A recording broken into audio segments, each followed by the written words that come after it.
বগুড়ায় বিএনপির তারুণ্যের সমাবেশ আজ। শহর সেজেছে ব্যানার আর বিলবোর্ডে। মঞ্চ প্রস্তুতি চলছে তোড়জোড়। মাঠে আসছেন রাজশাহী এবং রংপুর বিভাগের নেতাকর্মীরা। রংপুর এবং রাজশাহী বিভাগের আজকের এই সমাবেশে লক্ষ লক্ষ মানুষের সমাবেশ অনুষ্ঠিত হবে আজকে আমাদের এই সেন্ট্রাল স্কুল মাঠে। তরুণদের মাঝে ছড়িয়ে ছিটিয়ে দেওয়ার জন্য এই সমাবেশ তরুণদেরকে উজ্জীবিত করেছে। কাঁচা চামড়ার দাম নেই বাজারে, রপ্তানিতেও মেলে না ন্যায্য মূল্য। চাহিদা মেটাতে উল্টো বছরে $100 মিলিয়ন আমদানি।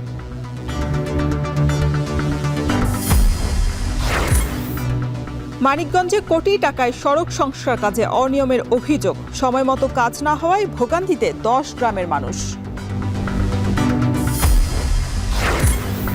এবং কোরবানি উপলক্ষে সিরাজগঞ্জে প্রস্তুত প্রায় 6.5 লাখ গবাদি পশু। 18,000 খামারে 3,000 কোটি টাকার বেশি বিক্রির আশা।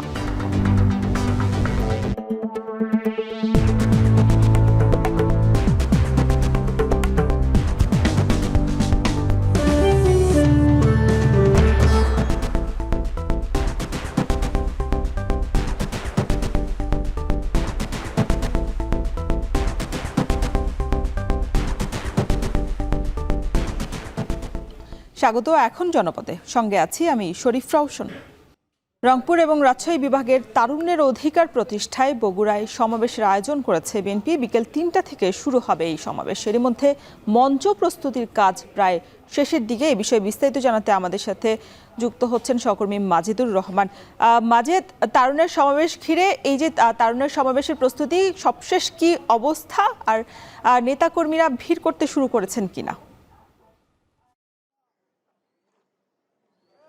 হ্যাঁ রোশন, তারুণ্যের রাজনৈতিক প্রতিষ্ঠার যে অধিকার প্রতিষ্ঠার যে সমাবেশ আজকে, সেই সমাবেশটি কিন্তু 3টার দিকে শুরু হবে। এরই মধ্যে কিন্তু রাজশাহী এবং রংপুর বিভাগের কিন্তু বিভিন্ন জেলা থেকে এবং বিভিন্ন ইউনিট থেকে কিন্তু তারা ছাত্রদল, যুবদল, স্বেচ্ছাসেবক দল এখানে আসতে শুরু করেছেন এবং গাড়ি করে তারা কিন্তু আসছেন। এবং সকাল থেকে এবং গতকালও কিন্তু অনেক বাস এখানে এসেছে, যেখান থেকে কিন্তু যে ছাত্র, স্বেচ্ছাসেবক দল এবং আরও যে বিএনপি রাজনৈতিক নেতৃবৃন্দ তারা কিন্তু এই সমাবেশে অংশগ্রহণ করবেন। এবং এখানে যে 31 দফা বিএনপি ঘোষিত যে 31 দফা, সেই 31 দফা তারুণ্যের মাধ্যমে ছড়িয়ে দিতে এবং যে 31 দফাতে যা রয়েছে বিশেষ করে কৃষি উন্নয়ন, পরিবেশ রক্ষা, নাগরিক সমস্যা, এসব নিয়ে কিন্তু তারুণ্যের মাঝে এসব যে কর্মকাণ্ড সেটি কিন্তু ছড়িয়ে দিতে চান। তারা কিন্তু তাদেরকে জানাতে চান সামনে যে ভবিষ্যৎ, সামনে যে নতুন বাংলাদেশ গড়ার যে অঙ্গীকার তাদেরও রয়েছে, সেই জিনিসটা কিন্তু তারেক রহমান দিতে চান। এবং এরই মাধ্যমেই কিন্তু সামনে দেশ গড়ে উঠবে, সুন্দর একটি দেশ চান এবং গণতান্ত্রিক উপায়ে যেন নির্বাচনের মাধ্যমে তারা একটি নাগরিক অধিকার ফিরে পেতে পারে। সেদিকেই যে 31 দফা রয়েছে, যে 31 দফার মধ্যে দেশ সংস্কারের সবগুলো ধারাই রয়েছে এখানে বলা হচ্ছে, বিএনপি বলছে। এবং সেই লক্ষ্যেই কিন্তু আজকে এই সমাবেশ। এবং এই সমাবেশ কিন্তু 3টার দিকে শুরু হবে। এখানে আসবেন নজরুল ইসলাম খান, যিনি বিএনপি স্থায়ী কমিটির সদস্য। এছাড়া অ্যাডভোকেট রুহুল কবির রিজভী, সিনিয়র যুগ্ম মহাসচিব বিএনপি, তারা আসবে। এবং বিভিন্ন এই জেলাতে গত 3 দিন থেকে কিন্তু সাজসজ্জা চলছে। বিভিন্ন রাস্তাঘাটে কিন্তু ব্যানার, ফেস্টুনে তারা লাগিয়েছেন। তারা চাচ্ছেন যে এই সমাবেশের মাধ্যমে একটি সারা বাংলাদেশের মধ্যে ছড়িয়ে দিতে চান যে 31 দফার মাধ্যমে মুক্তি মিলবে সাধারণ মানুষের এবং সাধারণ জনগণের। এবং তারা এই গণতান্ত্রিক উপায়ে কিন্তু মুক্তি চান। এবং তরুণরা তারা সামনের দেশ গড়ার লক্ষ্যে তাদের যে কর্তব্য সেটি তারা বুঝে নিতে চান। তো এইভাবে কিন্তু তারা চান যে সমাবেশটা সফল হোক এবং দূর দূরান্ত থেকে যারা আসছেন তারা কিন্তু ঠিক সময় মতন এখানে এই মাঠে উপস্থিত হবেন। সেন্ট্রাল স্কুল মাঠে কিন্তু একটা বড় মাঠ, যেখানে লক্ষাধিক লোকের সমাগম হবে বলে আশা করছেন এখানে বিএনপি নেতাকর্মী। তো রোশন, এই ছিল আমার কাছে আজকে এই প্রস্তুতি সভার সবশেষ। বিএনপির তারুণ্যের সমাবেশের সবশেষ খবর জানাতে আমাদের সাথে বগুড়া থেকে যুক্ত ছিলেন সহকর্মী মাজিদুর রহমান। গেল 1 দশকে উল্লেখযোগ্য হারেই বেড়েছে জুতাসহ চামড়াজাত পণ্যের দাম, অথচ গুণগত মান ভালো হলেও যেন মূল্যহীন হয়ে পড়েছে দেশি কাঁচা চামড়া। প্রতি বছরই দাম না পেয়ে হা হুতাশ করেন কোরবানির দাতা, চামড়ার আড়তদার কিংবা ব্যবসায়ীরা। অথচ বিদেশ থেকে প্রতি বছর আমদানি হয় $100 মিলিয়ন চামড়া। ব্যবসায়ীদের অভিযোগ, সনদ না থাকায় বিপুল মুদ্রা চলে যাচ্ছে দেশের বাইরে। অন্যদিকে চামড়া রপ্তানিতেও মিলছে না ন্যায্য মূল্য। কাঁচামালের সহজলভ্যতা সত্ত্বেও চামড়া শিল্পে দুর্দশা এই চিত্রই তুলে ধরেছেন শোয়েব রহমান। ক্যামেরায় ছিলেন শাহরিয়ার রিফাত। চামড়া শিল্প কাঁচামালের দিক থেকে তৈরি পোশাক শিল্পের পুরো বিপরীত। কারণ পোশাক শিল্পের কাঁচামাল বিদেশ থেকে আসে, অন্যদিকে দেশেই পর্যাপ্ত সরবরাহ আছে কাঁচা চামড়ার। তবুও পোশাক শিল্পের মতো বিকশিত হয়নি চামড়া শিল্প। কেন এমন দশা? দেশে কোরবানির ঈদে অনেকটাই মূল্যহীন হয়ে যায় চামড়া, অথচ উল্টো প্রতি বছর প্রায় $100 মিলিয়ন বা 1000 কোটি টাকার চামড়া আমদানি করে জুতাসহ চামড়াজাত পণ্য তৈরির প্রতিষ্ঠানগুলো। কারণ বিশ্বের নামিদামি কোম্পানিগুলো পরিবেশ সনদ ছাড়া LWG না থাকলে সে প্রতিষ্ঠান থেকে পণ্য ক্রয় করে না। তবে দেশের মাত্র 6টি ট্যানারি আছে যাদের এ সনদ আছে, কিন্তু তাদের পক্ষে জুতা তৈরিকারক প্রতিষ্ঠানগুলোর চামড়ার বিপুল চাহিদা পূরণ করা সম্ভব হয় না। ফলে দেশের চামড়াজাত পণ্য রপ্তানিকারক প্রতিষ্ঠানগুলোকে আমদানি করতে হয়। খুলনাতে আছে 2টা আর ঢাকাতে আছে 2টা। তো এখন আরও ফ্যাক্টরি দরকার, কারণ এখনও পর্যন্ত বাংলাদেশে যারা প্রোডাকশন করছে বিভিন্ন ব্র্যান্ড, শু বলেন বা লেদার গুডস বলেন, ম্যাক্সিমাম লেদার আসতেছে বাইরে থেকে। আমরা সাপ্লাই দিতে পারছি না, শুধু কমপ্লায়েন্স ইস্যুতে। তথ্য বলছে 2024-এর জুলাই থেকে 2025-এর এপ্রিল পর্যন্ত 10 মাসে চামড়া রপ্তানি হয়েছে $107 মিলিয়ন, যা আগের বছর ছিল $117 মিলিয়ন। রপ্তানি কমেছে 8.24%। তবে এবছর চামড়াজাত বিভিন্ন পণ্যের রপ্তানি কমলেও চমক এসেছে চামড়ার জুতা রপ্তানিতে। এক বছরে চামড়ার জুতা রপ্তানি বেড়েছে প্রায় $110 মিলিয়ন। খাত সংশ্লিষ্টরা বলছেন, চামড়া আমদানি কমিয়ে দেশকে স্বয়ংসম্পূর্ণ করতে ট্যানারিগুলোর LWG সনদের বিকল্প নেই। বাংলাদেশের 6টির বিপরীতে ভারতে এমন প্রতিষ্ঠান আছে অন্তত 139টি, চীনে 103টি, ইতালিতে 68টি এবং ভিয়েতনামে 14টি। সনদ না থাকায় দেশের চামড়া সস্তায় বিক্রি হচ্ছে চীনের বাজারে, কমছে বৈদেশিক মুদ্রা আয়। চাইনিজ বায়াররা আমাদের এখান থেকে একটা সুবিধা নিচ্ছে, যেহেতু আমাদের অন্য জায়গায় আমরা বিক্রি করতে পারছি, কারণ আমার CTP নাই, LWG সার্টিফিকেট নাই। তো আমি যে চামড়াটা আমার $1.5 বিক্রি করতে পারবো, এটাকে আমাকে 50% কমে দামে চায়নার কাছে বিক্রি করতে বাধ্য হচ্ছে, কারণ অল্টারনেটিভ কোনো আমার কাস্টমার নাই। যদি আমার এটা থাকতো LWG সার্টিফাইড হতো, অন্তত 20টা ট্যানারি যদি থাকতো, আমার মনে হয় আমাদের এখন যে ফরেন কারেন্সি আর্ন করতেছে ডাবল হয়ে যাবে। দেশে চামড়া সংগ্রহের প্রধান মৌসুম ঈদুল আজহা। এ সময় বৃহত্তর চট্টগ্রামের আড়তদাররা প্রায় 3,60,000 চামড়া সংগ্রহের লক্ষ্যমাত্রা নির্ধারণ করেছেন। কিন্তু চামড়ার প্রকৃত মূল্য না পেয়ে আড়তদার, কোরবানিদাতা, ট্যানারি মালিক সবাই ক্ষতিগ্রস্ত হন। যে গরম পড়তেছে, 12 ঘন্টার মধ্যে 8 থেকে 12 ঘন্টার মধ্যে মালগুলো তাড়াতাড়ি শেষ করতে হবে। পটিয়া চামড়া কিনে রাখে দিছে, এখান থেকে রোগ গেছে বা খেরো গেছে, দরদামে হয় নাই, রাখতে তারপর দিন সকালে এখানে আনছে, চামড়াগুলি নষ্ট হয়ে যায়। সরকার প্রতি বছর চামড়ার দাম নির্ধারণ করে দেয়, এতে করে বিদেশি ক্রেতারা দাম জেনে যাওয়ায় তাদের সাথে দর কষাকষির সুযোগ আর থাকে না বলেও দাবি ট্যানারি মালিকদের। শোয়েব রহমান, এখন, চট্টগ্রাম। মানিকগঞ্জের হরিরামপুরে চলছে কোটি টাকায় সড়ক সংস্কারের কাজ। তবে নিম্নমানের সামগ্রী সহ নানা অনিয়মের অভিযোগ উঠেছে ঠিকাদারি প্রতিষ্ঠানের বিরুদ্ধে। এদিকে সময়মতো কাজ শেষ না হওয়ায় ভোগান্তিতে পড়েছেন অন্তত 10 গ্রামের মানুষ। এই অবস্থায় ঠিকাদারকে সরানোর নির্দেশ দিয়েছে LGAT। বিস্তারিত আসাদ জামানের প্রতিবেদন।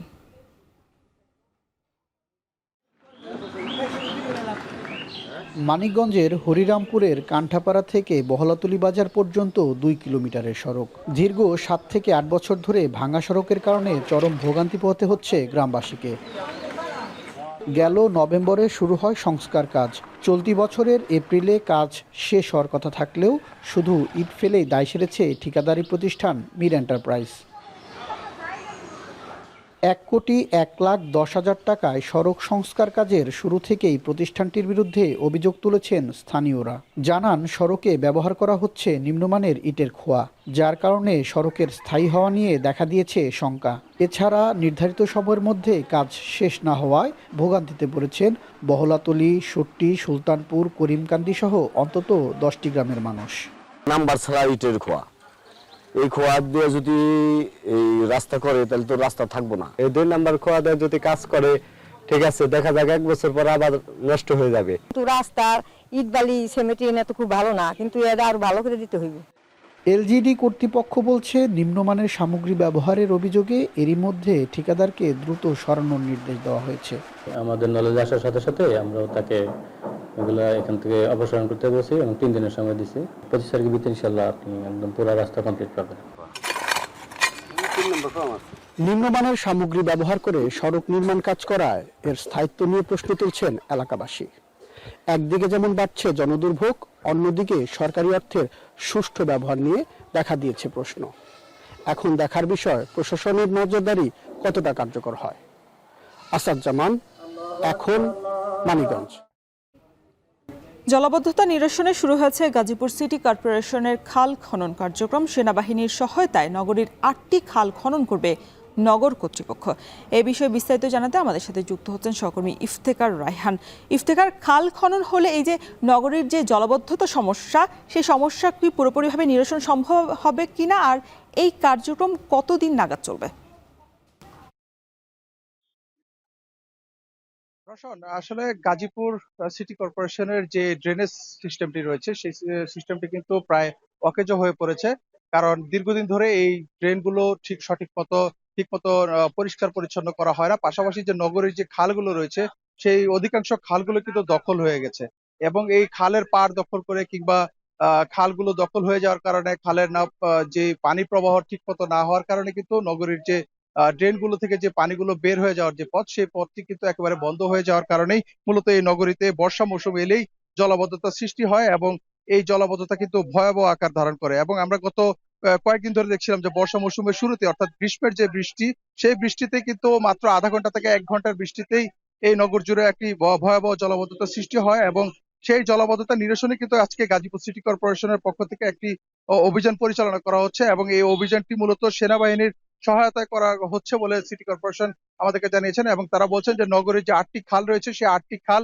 খনন করে সেখানে পানি প্রবাহ ঠিক করা হবে। পাশাপাশি যে নালাগুলো রয়েছে, অর্থাৎ গাজীপুর সিটি কর্পোরেশনের যে ড্রেনেজ সিস্টেম গুলো রয়েছে সেই ড্রেনগুলোকেও কিন্তু পরিষ্কার করে পানি প্রবাহ ঠিক রাখা হবে। এবং এই যে জায়গাটিতে এখন মূলত অভিযান পরিচালনা করা হচ্ছে, অর্থাৎ খাল খনন করা হচ্ছে, এটি হচ্ছে মোগর খালের মুখ, এবং এখান থেকে এটি ভুয়কড়া বাইপাস এবং চান্দনা চৌরাস্তায় গত 2 দিন ধরে আমরা দেখেছিলাম যে ভয়াবহ জলাবদ্ধতা সৃষ্টি হয়েছিল মহাসড়কে। সেই মহাসড়কের জলাবদ্ধতার হাত থেকে কিন্তু রক্ষা করার জন্যই মূলত কিন্তু আজকের এই জায়গাটিতে কিন্তু খনন করা হচ্ছে। তবে এই জায়গাটিতে একটি সমস্যা রয়েছে, যেটি হচ্ছে বিআরটি প্রকল্পের আওতায় কিন্তু এখানে ড্রেন পরিষ্কার করা হয়েছিল, একটি ড্রেন নির্মাণ করা হয়েছে। তবে সেই ড্রেনটি যে আউটপুট, অর্থাৎ ড্রেন থেকে যে পানিগুলো বের হয়ে যাওয়ার যে পথ, সেটি কিন্তু রাখা হয়নি।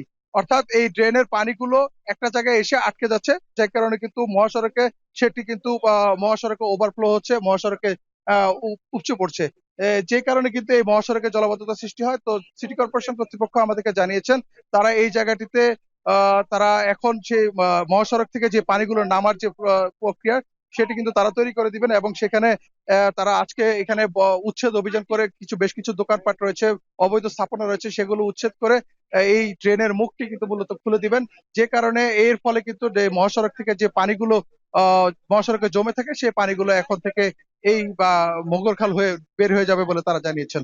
এবং এই সিটি কর্পোরেশনের এই খাল খনন প্রক্রিয়াটি কিন্তু মূলত এই বেশ সময় সাপেক্ষ, কারণ গাজীপুর সিটি কর্পোরেশনের প্রায় 8টি খাল রয়েছে মোগর খাল সহ। এই 8টি খালই কিন্তু পর্যায়ক্রমে খাল খনন করা হবে, এবং এই খাল খননের যে পুরো প্রক্রিয়াটি সেটি করা হচ্ছে মূলত বাংলাদেশ সেনাবাহিনীর তত্ত্বাবধানে। এবং পাশাপাশি যে নগরের যে সিটি কর্পোরেশনের কর্তৃপক্ষ কিন্তু যে তাদের নিজস্ব পরিচ্ছন্নতা কর্মী, পাশাপাশি কিন্তু বাহির থেকেও নতুন করে পরিচ্ছন্নতা কর্মী এনে কিন্তু পুরো নগর জুড়ে একসাথে এই নালা পরিষ্কারের যে কার্যক্রম সেটি কিন্তু শুরু করেছেন। এবং বলা যায় যে এই কার্যক্রম যদি পুরোপুরি সফল হয়, তবে কিন্তু জলাবদ্ধতা থেকেই গাজীপুরের সিটি কর্পোরেশনের খাল খনন কার্যক্রমের সবশেষ খবর জানাতে আমাদের সাথে যুক্ত ছিলেন সহকর্মী ইফতেখার রায়হান। ঢাকা আরিচা মহাসড়কের সাভার বাস স্ট্যান্ড থেকে আমিনবাজারের সালেহপুর ব্রিজ পর্যন্ত অন্তত 10টি জায়গায় উন্মুক্তভাবে ফেলা হচ্ছে বর্জ্য। দুর্গন্ধ এবং ময়লা পোড়া ধোঁয়ায় পরিবেশ দূষণের সাথে বাড়ছে স্বাস্থ্য ঝুঁকি।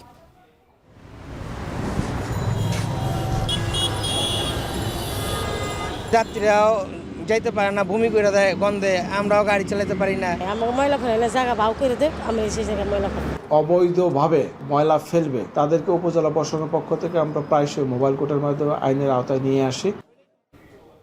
এ নিয়ে এখন জনপদে রয়েছে প্রতিবেদন। তবে সময় হলো এখন একটা বিরতির, ফিরছে একটু পরই।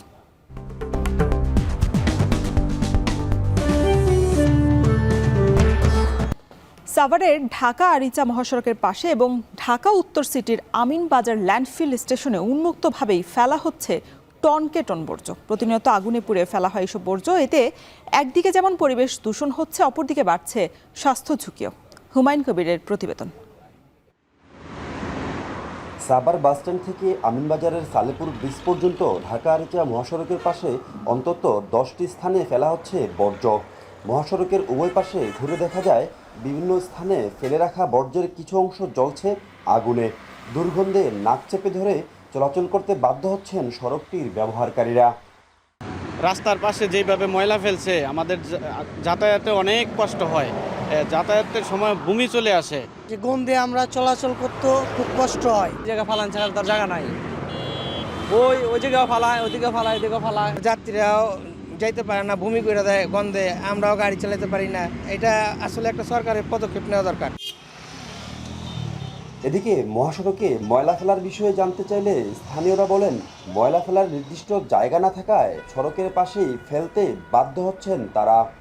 কোনো জায়গায় না, কোনো হিত নাই, আমাকে ময়লা ফেলে না, জায়গা ভাও করে দেখ, আমি সেই জায়গায় ময়লা ফেলি। দেশের মানুষ ফেলে, আমরাও ফেলা যাই, কি কম কম। এলাকায় ময়লা ফেলানোর জায়গা নাই ভিতরে, লোকজন হাঁটাচলা করে, হাঁটাচলার অবস্থায় বাজারে যায় বা কর্মস্থানে যায়, এই সময় যাওয়ার কালে এই সব ময়লাগুলি ফালায় আর। ঢাকা আরিচা মহাসড়কের দুই ধারে দিনের পর দিন ময়লা আবর্জনা ফেলা ও তা পোড়ানোর কারণে বাড়ছে স্বাস্থ্য ঝুঁকি, দূষিত হচ্ছে পরিবেশ। এছাড়াও রয়েছে অগ্নি দুর্ঘটনার শঙ্কা। পরিবেশের ভারসাম্য রক্ষা এবং অগ্নি দুর্ঘটনার হাত থেকে বাঁচতে এখনই প্রয়োজনীয় ব্যবস্থা নেওয়ার দাবি স্থানীয়দের। আমিনবাজার থেকে শুরু করে গোটা হাইওয়ে রোডটা নয়ারহাট এদিকে চন্দ্রা পর্যন্ত যান, এটা গোটাটাই কিন্তু একটা ময়লার বাগার, পরিবেশ দূষণে পরিণত হয়েছে। এইসব ময়লা স্তূপ করে আবার পুরানো হচ্ছে। এই পুরানোর কারণে অগ্নি দুর্ঘটনার যেমন সম্ভাবনা রয়েছে, তেমনি কিন্তু ধোঁয়ায় পরিবেশ দূষণ, নানা ময়লা পুরানোর কারণে একটা ব্যাপক কিন্তু স্বাস্থ্যহানি হচ্ছে এবং এটা কিন্তু কোনো অবস্থায় কাম্য নয়।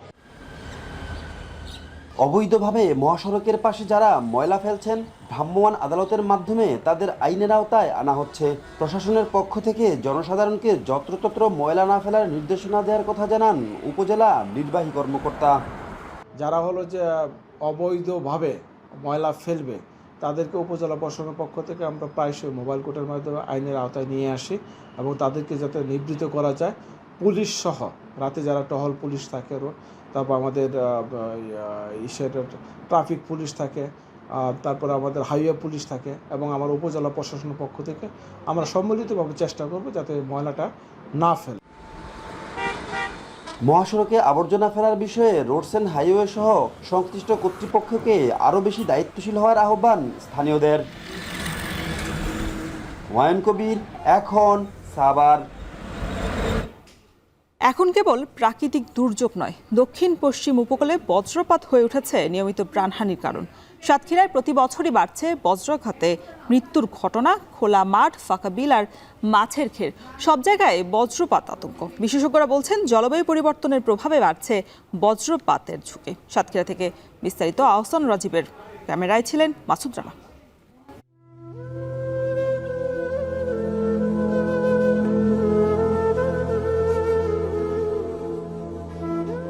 গেল 21 এপ্রিল সাতক্ষীরায় ক্ষেত থেকে ধান কেটে বাড়ি আনার প্রস্তুতি নিচ্ছিলেন আমিত্ববান আরাসহ বেশ কয়েকজন। হঠাৎ বজ্রপাতে মাঠে মৃত্যু হয় আমিত্ববানের। আহত হন খুকুমণি নামে আরও এক নারী শ্রমিক। আর 6 মে বাবার সাথে ধান আনতে গিয়ে বজ্রাঘাতে প্রাণ হারান দেবহাটা উপজেলার পাপড়াতলা গ্রামের দেবব্রত ঘোষ। আমরা দুজন পড়ে গেলাম, পড়ে যাওয়ার পর আমার সবগুলি ধরাধরি করি, কখন ডিঙায় তুলিছে নিয়ে ট্রিটমেন্ট করিয়ে হাসপাতালে নিয়ে গেছে। হাসপাতালেতে একটু সুস্থ হয়ে জানলাম যে একজন মারা গেছে আমার পিছনে যে পড়েছে। জন্ম ছুটি খেটিয়ে ঝাই কেটে সংসার চালাতো, আর এখন মাটা নিয়ে সংসারটা এখন ভালোভাবে চলতি না।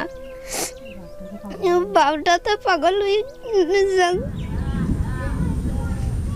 এপ্রিল থেকে জুন এই 3 মাস সবচেয়ে বেশি বজ্রপাতের ঘটনা ঘটে। ঝড় বৃষ্টির সময় খোলা মাঠ আর মাছের ঘিরে থাকা মানুষ থাকেন সবচেয়ে ঝুঁকিতে।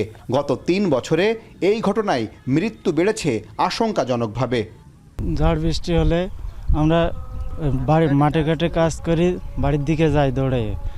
মাঠে ঘাটে আশ্রয় নেওয়ার সেরকম কোনো জায়গাও নাই। আকাশে কালো মেঘ দেখলে অন্তরের ভিতরে খুব ভয় জাগে যে না জানি কোন মুহূর্তে হয়তো ঘাড়ে ভিতরে পড়তে পারে, কি যে কোনো মুহূর্তে মৃত্যুটা হয়ে যেতে পারে। কাজে যাই, আমাদের কোনো আচ্ছাড়া নাই, আমাদের দৌড় মেরি বাড়ি ওটার চেষ্টা করি, আমরা পারিনি। আবহাওয়াবিদ ও বিশেষজ্ঞরা বলছেন জলবায়ু পরিবর্তনের কারণে বেড়েছে বজ্রপাতের ঝুঁকি। তাই জীবন বাঁচাতে প্রয়োজন সময়মতো তথ্য ও নিরাপদ আশ্রয় ব্যবস্থা। এলোমেলোভাবে বনায়ন না করে যদি আমরা একটা পরিকল্পিতভাবে বনায়ন করি, কিছু সুনির্দিষ্ট বৃক্ষ লাগাই, যে বৃক্ষগুলো যেহেতু উঁচু হলে তার মধ্যে দিয়ে যদি পাস করে ইলেকট্রিসিটিটা, তাহলেও কিন্তু ক্ষয়ক্ষতিটা কমে যাবে। বিদ্যুৎ পরিবাহী সেই জন্য পানিতে যদি ওই বজ্রপাতটা হয় তাহলে পানির টাচে যদি কেউ থাকে, মানুষ বা গবাদি পশু, সে সাথে সাথে আপনার ওটা আক্রান্ত হয় আর কি। সেজন্য অবশ্যই ঘের এলাকায় যদি থাকে ওই পানির টাচ যেন না থাকে সেই চেষ্টা করতে হবে। এবং ওই ঘেরের আশেপাশে যে সমস্ত ওই গাছগাছালি, বড় গাছগাছালি, সেইগুলোকে অ্যাভয়েড করতে হবে। সরকারের পক্ষ থেকে বজ্রপাতে মৃত্যু ও ক্ষতি মোকাবেলায় জেলার বিভিন্ন এলাকায় তালগাছ রোপণ, স্কুল কলেজে সচেতনতা সভা এবং মাঠ পর্যায়ে কৃষকদের জন্য সতর্কতা বার্তা প্রচারের কার্যক্রম চলমান রয়েছে। এছাড়া ফসলের মাঠে বজ্রপাত থেকে বাঁচতে ঘর বা ছাউনি বানানোর কাজ চলছে বলে জানান জেলা ত্রাণ ও পুনর্বাসন কর্মকর্তা। এই বজ্রপাতের মূল আমাদের উদ্দেশ্য হচ্ছে সচেতনতা বৃদ্ধি করার মূল লক্ষ্য। যদি আমরা মাঝে মধ্যে কৃষক শেড তৈরি করতে পারি বা যে কোনো শেড তৈরি করে দিতে পারে, এই সরকার উদ্যোগ নিয়েছে। এখন আমরা তৈরিও করছি অনেক জায়গায়, এবং সাতক্ষীরাও কিছু তৈরি হয়েছে দেখছি। সতর্কতার ব্যবস্থা থাকলেও তা অনেক সময় মতো গ্রামের মানুষরা পান না। এছাড়া যে কটি আশ্রয় কেন্দ্র রয়েছে তা প্রয়োজনের তুলনায় অনেক কম। একটু সচেতন থাকলে অনেক জীবন বাঁচানো সম্ভব, কিন্তু হাজারো মানুষ নানাভাবেই অসতর্কতাবশত মাঠে নামতে বাধ্য হচ্ছেন জীবন জীবিকার তাগিদে। এজন্য প্রশাসনকে আরও বেশি তৎপরতা বাড়াতে হবে, একই সঙ্গে সচেতন হতে হবে জনগণকে। আহসান রাজীব, এখন সাতক্ষীরা। রাজশাহীতে প্রায় প্রতিদিনই হচ্ছে বৃষ্টি, এতে প্রভাবিত হচ্ছে আমের বাজারে। ক্রেতা স্বল্পতায় ভেজা আমই ছাড়তে হচ্ছে কম দামে, এতে ক্ষতিগ্রস্ত হচ্ছে চাষিরা। এই বিষয়ে বিস্তারিত জানাতে রাজশাহীর থেকে আমাদের সাথে যুক্ত হয়ে বিস্তারিত জানাচ্ছেন রাকিবুল হাসান। রাকিব, বৃষ্টির প্রভাবে আমের দাম কতটা কমেছে আর এ বিষয়ে কৃষি বিভাগ কোনো উদ্যোগ নিয়েছে কিনা?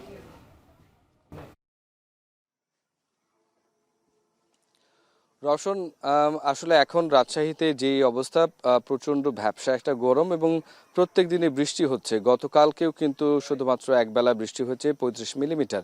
এবং এই অবস্থাতে রাজশাহীর যে 19,603 হেক্টর বাগান রয়েছে, সেখানে কিন্তু আটিগুটির পরে গোপাল এবং পরবর্তীতে যে সুমিষ্ট জাতের আমগুলো, সেগুলো কিন্তু এখন পরিপক্ক হয়ে একেবারে টসটসে একটি অবস্থা।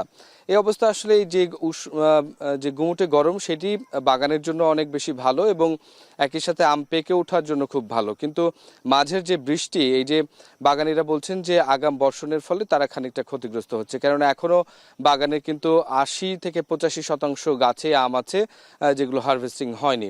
এর ফলে অনবরত বৃষ্টির কারণে যেটি হয় যে আমের গায়ে কিন্তু আসলে দাগ পড়ে এবং এই দাগ এবং আমের যে ধূসর প্রলেপটি থাকে সেটি খানিকটা নষ্ট হয়।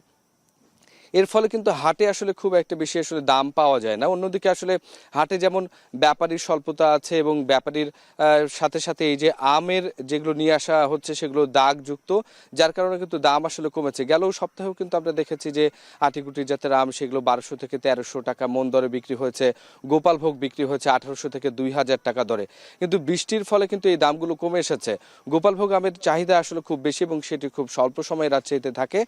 তো যে দামটি আসলে গেল হাটে পাওয়া গেছে বা গেল সপ্তাহে পাওয়া গেছে সেটি প্রায় 1800 থেকে 2000, তবে বৃষ্টির কারণে সেটি কিন্তু গতকালকে 1100 থেকে 1200 টাকা পর্যন্ত নেমেছে। অর্থাৎ এই যে আমের বৃষ্টির কারণে যে মূল্যহীনতা সেটিতে কিন্তু আসলে বাগানিরা ক্ষতিগ্রস্ত হবেন, এবং সেই কারণে এই যে সবসময় আম নামানো সেটি না করে যখন রৌদ্রোজ্জ্বল দিন থাকবে, শুষ্ক দিন থাকবে, সেই সময় আসলে আম নামানোর পরিকল্পনা করছে বাগানিরা। এবং এই অবস্থাতে প্রায় এই অঞ্চলে প্রায় যে 1800 কোটি টাকার মতো ব্যবসা হওয়ার কথা আমের, সেটি আসলে পূরণ হবে ঠিকই, কিন্তু এই অবস্থায় যদি বৈরী অবস্থা চলতে থাকে তাহলে বাগানিরা যেটি বলছেন আম নামিয়ে নিয়ে এসে আসলে বাজারে বিক্রি করা তাদের জন্য কষ্টসাধ্য হবে, এবং এই আমের দাম যে পরিমাণ আসলে পাওয়ার কথা ছিল চাষিদের সেই পরিমাণ আসলে নাও পেতে পারে বলে একটি শঙ্কা আসলে তারা করছেন। তো এইরকম একটি অবস্থাতে যেটি বাগানিরা বলছেন যে মৌসুমে আসলে বৃষ্টি হবেই, তবে যে সুস্বাদু জাতের আম খিরসাপাত, গোপাল ভোগ এবং লক্ষণ ভোগ, ন্যাংড়া, এই সময়টি বৃষ্টি হলে খানিকটা ক্ষতিগ্রস্ত হতে পারে আম। এর ফলে যে দরপতন সেটি আসলে যদি একবার বাজারে এই দরটি পতন হয় তাহলে কিন্তু আসলে খানিকটা সমস্যার মধ্যে পড়বে। তবে বাগানি এবং হাটের যে ব্যাপারীরা রয়েছেন তারা বলছেন যে যেহেতু আসন্ন কোরবানির ঈদ এবং সে অনুযায়ী কোরবানির পশুর হাটে খানিকটা জমজমাট অবস্থা রয়েছে, যার কারণে ঈদের পরে এই আমের দামটি আর একটু বাড়তে পারে যদি আবহাওয়া খানিকটা শুষ্ক থাকে। তো রওশন, রাজশাহীর যে বাগানগুলো রয়েছে সেই বাগানগুলো আমরা যেটি আসলে লক্ষ্য করছি যে এই বৃষ্টির কারণে খানিকটা আমের দাম কমে এসেছে, এবং এই দাম যদি কম থাকে তাহলে আসলে বাগানিরা ক্ষতিগ্রস্ত হবেন, এবং একই সাথে এই দামটি যেন আসলে কোনোভাবেই আসলে আর নামতে না পারে, সে কারণে আগাম কিন্তু যেহেতু আমের পাকার মৌসুম শুরু হয়ে গেছে, অনেকেই কিন্তু আম হারভেস্ট করছে এবং সেটি বিক্রি করে দিচ্ছেন পাইকারি দরে। তো এই ছিল আমার কাছে সর্বশেষ। রওশন, রাজশাহীর আমের বাজার পরিস্থিতি জানাতে আমাদের সাথে যুক্ত ছিলেন সহকর্মী রাকিবুল হাসান। দেশের সবচেয়ে মজবুত আরএফএল ল্যাডার, যা 6061 গ্রেড অ্যালুমিনিয়ামে তৈরি। শক্তিশালী এমএস ক্রসবার নিশ্চিত করে সর্বোচ্চ নিরাপত্তা। RFL ladder. ভোলা বরিশাল সড়কের সেতু নির্মাণ সহ 6 দফা দাবিতে বিক্ষোভ সমাবেশ করছেন স্থানীয়রা। এই বিষয়ে বিস্তারিত জানাতে ভোলার বাংলা স্কুল মাঠ থেকে যুক্ত হচ্ছেন সহকর্মী ইমতিয়াজুর রহমান। ইমতিয়াজ, স্থানীয়দের এই যে 6 দফা দাবির পরে আসলে কর্তৃপক্ষের পক্ষ থেকে যোগাযোগ করা হয়েছে কিনা বা কোনো বিষয়ে আশ্বাস দেওয়া হয়েছে কিনা, আর এই সমাবেশের পর স্থানীয়দের আর কোনো কর্মসূচি আছে কিনা বিস্তারিত জানাবেন। 3টি ক্ষেত্র 9টি উৎপাদন করা হয়েছে এবং এতে করে বিপুল পরিমাণ গ্যাসের মজুদ রয়েছে দ্বীপ জেলা। কিন্তু এত গ্যাস থাকার পরেও ভোলাবাসী এই গ্যাসের সুফল দিতে পারছে না। তারা দীর্ঘদিনের দাবি করে আসছে। 2013 সাল থেকে ভোলাবাসী দাবি আদায়ের লক্ষ্যে কিন্তু আন্দোলন সংগ্রাম চালিয়ে যাচ্ছে, কিন্তু তারপরে কোনো দাবি আদায় না হওয়ার ক্ষেত্রে দেয়ালে পিঠ থেকে গেছে। কেননা বিরোধী সরকার গ্যাস ইনট্রাকো নামে একটি সংগঠন, প্রতিষ্ঠানের মাধ্যমে রপ্তানির চিত্র রয়েছে, কিন্তু ভোলাবাসী কিন্তু গ্যাস ভোলার গ্যাস বাইরে নিয়ে যাওয়া হচ্ছে দাবি আদায়ের লক্ষ্য। এবং এছাড়াও ঘরে ঘরে গ্যাস ভোলা মেডিকেল কলেজ স্থাপন, 250 শয্যা হাসপাতালের উন্নতিকরণ, ভোলার থেকে অবৈধ বালু উত্তোলন বন্ধ এবং ভোলার সংরক্ষণ সহ প্রায় 6টি দাবি আদায়ের লক্ষ্য ভোলার আজকে বাংলা স্কুল মাঠে ভোলা আমরা ভোলাবাসীর একটি ব্যানারে কিন্তু জানি রাখি ভোলাবাসীর দাবি আদায়ের লক্ষ্যে যে বিক্ষোভ একটি প্রতিনিধি দল জ্বালানি উপদেষ্টা তাদের নিয়ে গেছিলেন, কিন্তু সেখানে কিন্তু কোনো সমাধান না হওয়ার পরে কিন্তু ছাত্র ভোলাবাসীর প্রাণের দাবি হচ্ছে ভোলার প্রতিটি ঘরে ঘরে গ্যাস সংযোগ দিতে হবে, বাস্তবায়ন করতে হবে। এই যতদিন না প্রতিটি গ্যাস সংযোগ তাদের কার্যক্রম চলমান থাকবে জানানো হয়েছে। আরেকটা বিষয় ভোলার সুন্দরবন গ্যাস সংযোগ দিতে হবে, ভোলা বরিশাল সেতু বাস্তবায়ন করতে হবে। এই যতদিন না বলতে ভোলা বরিশাল সেতু এবং ভোলার প্রতিটি গ্যাস সংযোগ না থাকবে তাদের কার্যক্রম চলমান থাকবে বলে এই আন্দোলন থেকে জানানো হয়েছে। এই আন্দোলন থেকে আরেকটা বিষয় জানানো হয়েছে আসলে সমাবেশের পর কিন্তু ভোলার সুন্দরবন যে গ্যাস কোম্পানি রয়েছে, সুন্দরবন গ্যাস কোম্পানি করবেন। এছাড়াও কিন্তু যে ইনট্রাকো গ্যাস ডিপো রয়েছে সেই কর্মসূচি ঘেরাও কর্মসূচি করবেন বলে কিন্তু এখানকার যে আন্দোলনের তারা জানিয়েছে। সবশেষে বলা যায় যে ভোলার যে দাবি আদায় রয়েছে 6 দফা দাবি আদায় না হলে ভোলাবাসী তাদের আন্দোলন সংগ্রাম চালিয়ে ভোলা থেকে যুক্ত ছিলেন সহকর্মী ইমতিয়াজুর রহমান।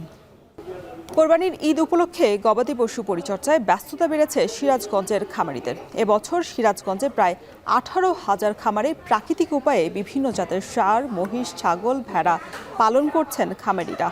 এসব খামার থেকে এবছর প্রায় 6.5 লাখ গবাদি পশু প্রস্তুত হচ্ছে কোরবানির ঈদে বিক্রির জন্য। বিস্তারিত রিফাত রহমানের প্রতিবেদন আর ছবি তুলেছেন ইমরান শেখ। দেশের বৃহত্তম পশুপালন এলাকা হিসেবে পরিচিত সিরাজগঞ্জ।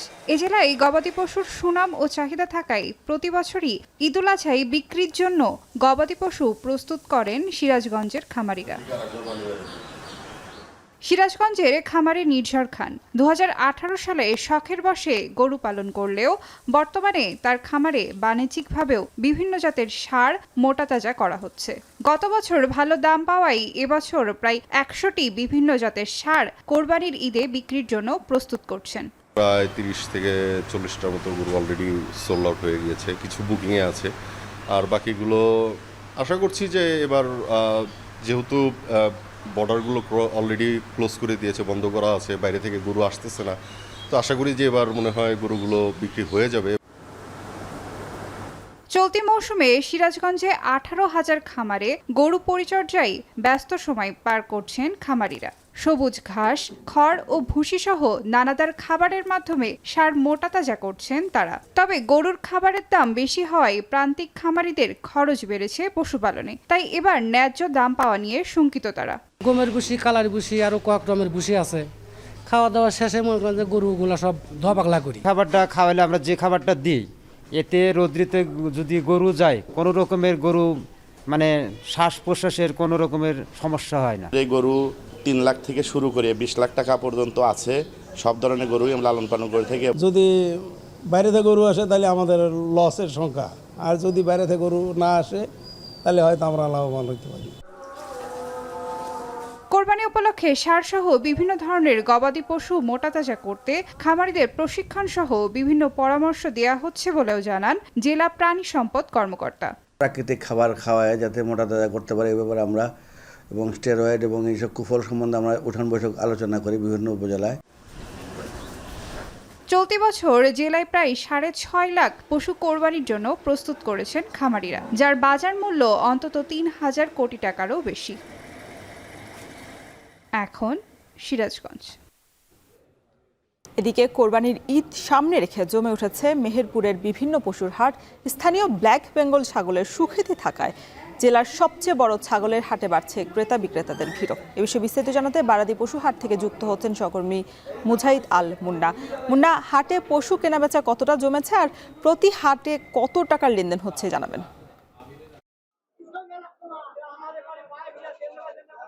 রওশন, আপনাকে জানিয়ে রাখি মেহেরপুর কিন্তু পশু উৎপাদনে বেশ খ্যাতি রয়েছে। বিশেষ করে মেহেরপুরের ব্ল্যাক বেঙ্গল ছাগল কিন্তু গ্রিনিজ ওয়ার্ল্ড বুক খ্যাত।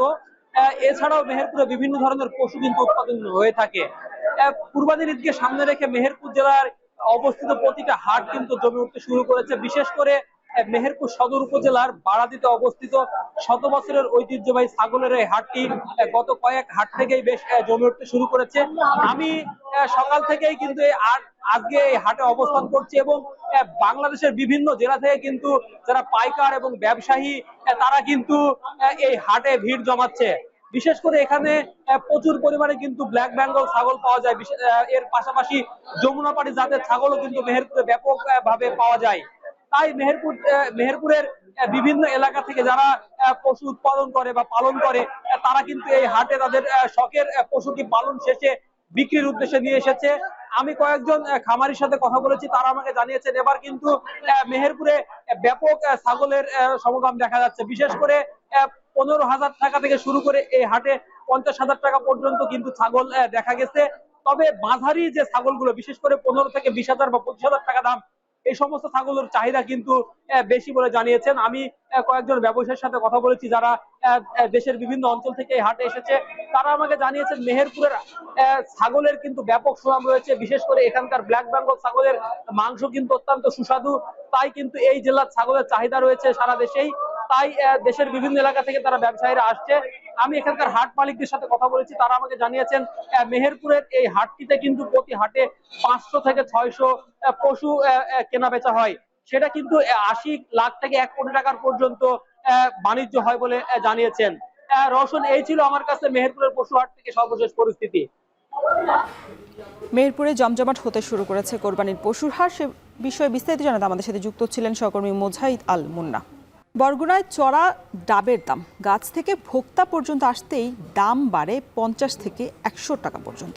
প্রশাসনের নজরদারি বাড়ানোর দাবি ক্রেতাদের। এই বিষয়ে বিস্তারিত জানাতে বরগুনা থেকে যুক্ত হচ্ছেন সহকর্মী জিয়াদ মাহমুদ। জিয়াদ, জেলায় এবার ডাবের ফলন কেমন দেখছেন, আর এই যে বাড়তি দামে বিক্রি হচ্ছে এই ক্ষেত্রে প্রশাসনের নজরদারি কেমন দেখছেন? রোশন, এই মে মাস জুড়েই কিন্তু তাপদাহ চলমান রয়েছে এবং এই তাপদাহে অতিষ্ঠ জনজীবন, একই সাথে গরমে কিন্তু ডেঙ্গু, ডায়রিয়া সহ নানা রোগের প্রাদুর্ভাব বেড়েছে। তো গরমে প্রশান্তি পেতে কিংবা এখানে যে বিভিন্ন রোগে পানি স্বল্পতা দূর করতে কিন্তু ডাবের চাহিদা বেড়েছে। তো ডাবের চাহিদা বেড়ে যাওয়ার ফলে কিন্তু এই সুযোগটাকে কাজে লাগাচ্ছে একটি স্বার্থান্বেষী মহল। তারা একটি সিন্ডিকেট গড়ে তুলেছে।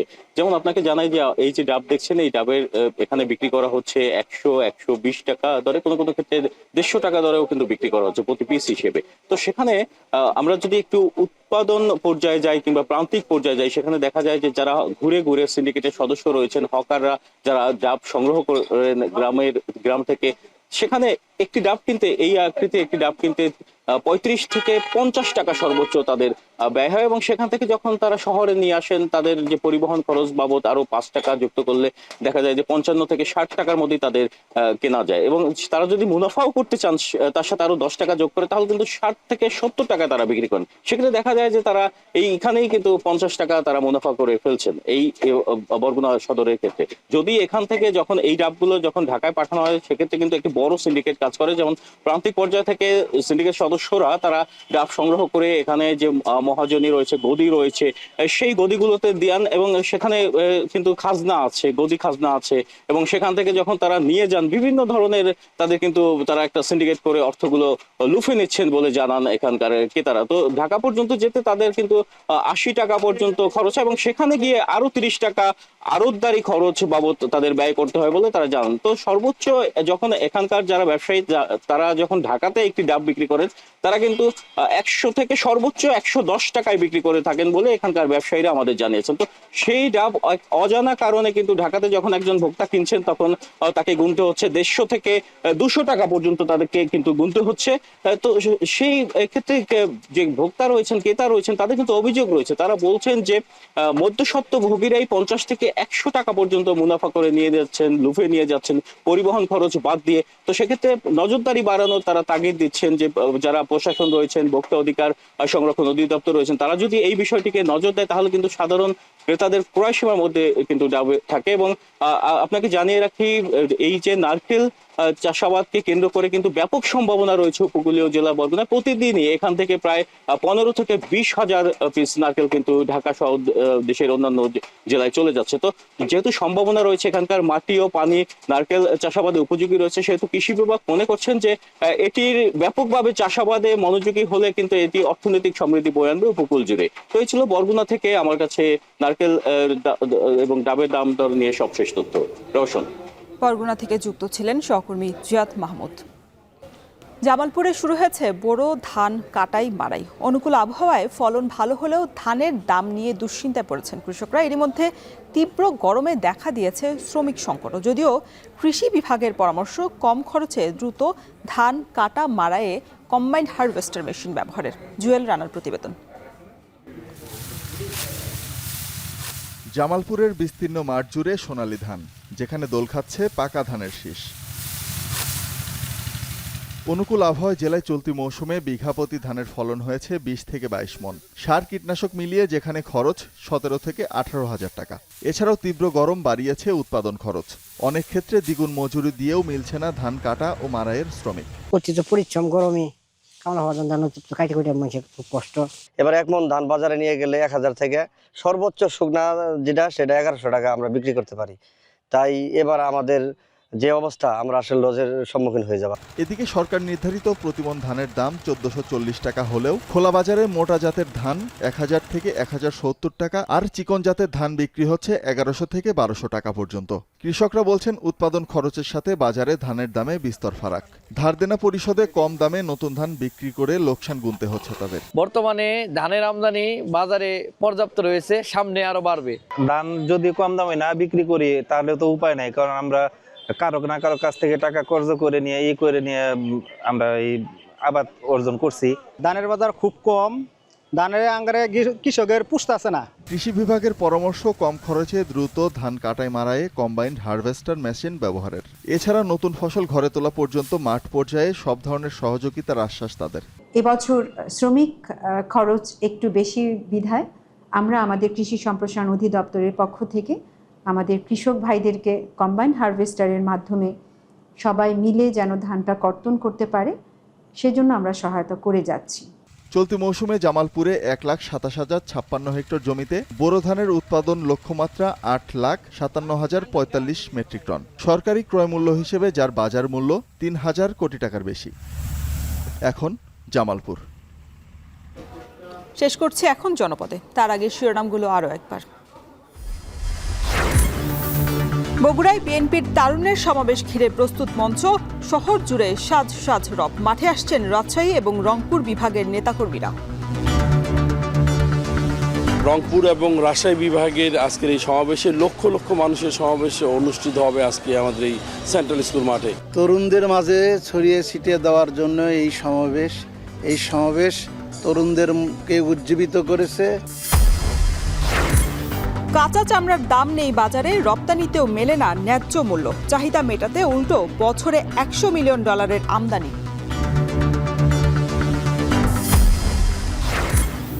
মানিকগঞ্জে কোটি টাকায় সড়ক সংস্কার কাজে অনিয়মের অভিযোগ, সময়মতো কাজ না হওয়ায় ভোগান্তিতে 10 গ্রামের মানুষ।